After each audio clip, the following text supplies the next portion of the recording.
مساء الخير، اهلا بكم في الحلقة 15 من ما تيجي اقول لك سلسلة الدبلوم التربوي تربية ومشكلات المجتمع، لسه مع الفصل الثالث. والنهاردة هنتكلم عن استنزاف الموارد الطبيعية.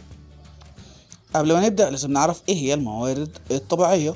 الموارد الطبيعية هي اللي الانسان ملوش دخل فيها بشكل رئيس او اساس، وبتنقسم لدايمة متجددة غير متجددة. سامعك بتقول لي ازاي يعني هم مش كانوا متجددة وغير متجددة؟ بقول لك لا، في المتجددة اتنين، دايمة ومتجددة.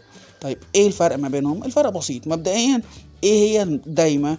الدايمة زي الشمس، القمر، الامطار، الرياح، كل دي الانسان مستحيل انه يتدخل فيها او انه يغيرها الا بقدرة الهية، زي ما اللي كان مع سيدنا سليمان، الريح وهكذا.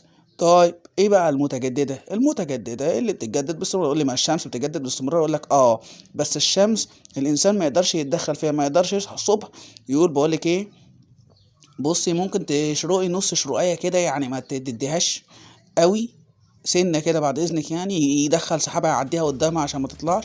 هتقول لي في دلوقتي امطار صناعيه وشمس صناعيه، اقول لك صناعيه حاجه بنعملها على قدنا كده، بنعملها بطريقتنا، لكن مش شبه الطبيعيه، مستحيل.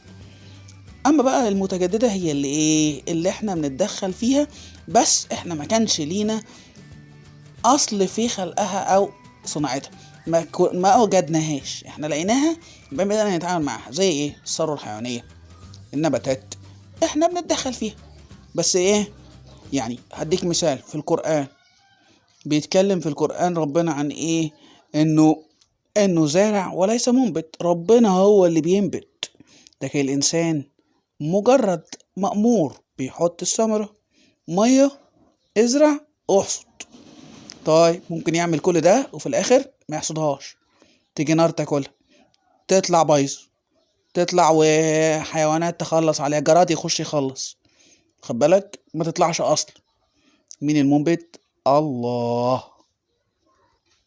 غير المتجددة كلنا نعرفها وكلنا بيجي في دماغنا رقم واحد البترول، بعد كده بقى كل حاجة بقى، يعني الغاز، الفحم، وهكذا بقى. ودلوقتي المية ربنا يستر، بس عشان احنا يعني في اخر الزمان الحمد لله، فشايفين ان الحاجة الدايمة اللي احنا عمرنا ما كنا بنتعامل معاها دخلت في غير متجددة. المية بتخلص يا جماعة، يا نلحقها يا ما نلحقهاش. ومع ذلك ربنا بيقول ايه، او يعني في الحديث وفي الاثر، انه النيل والفرات من الجنة، في زيهم في الجنة، او ان المنبع الاصلي في الجنة.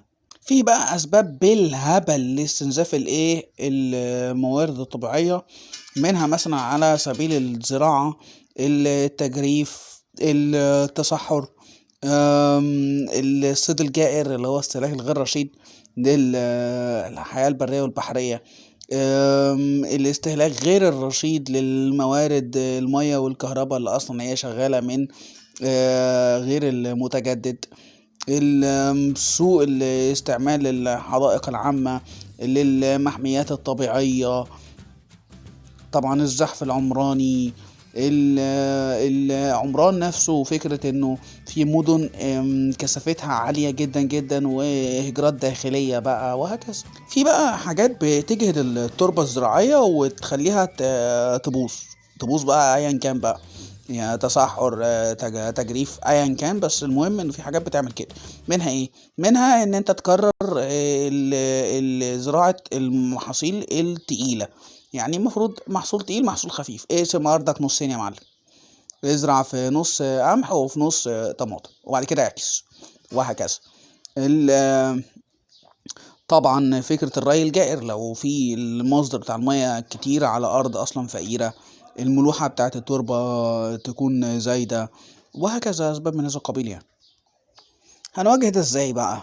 هنواجهه بان احنا نعمل محميات طبيعية، طبعا نثبت الكثبان الرملية، نعمل غابات خشبية، نعمل أحزمة خضراء حوالين الكومباوندات، كومباوندات ايه معلش، المحافظات، وهكذا، يعني الحاجات اللي فيها كثافات عالية.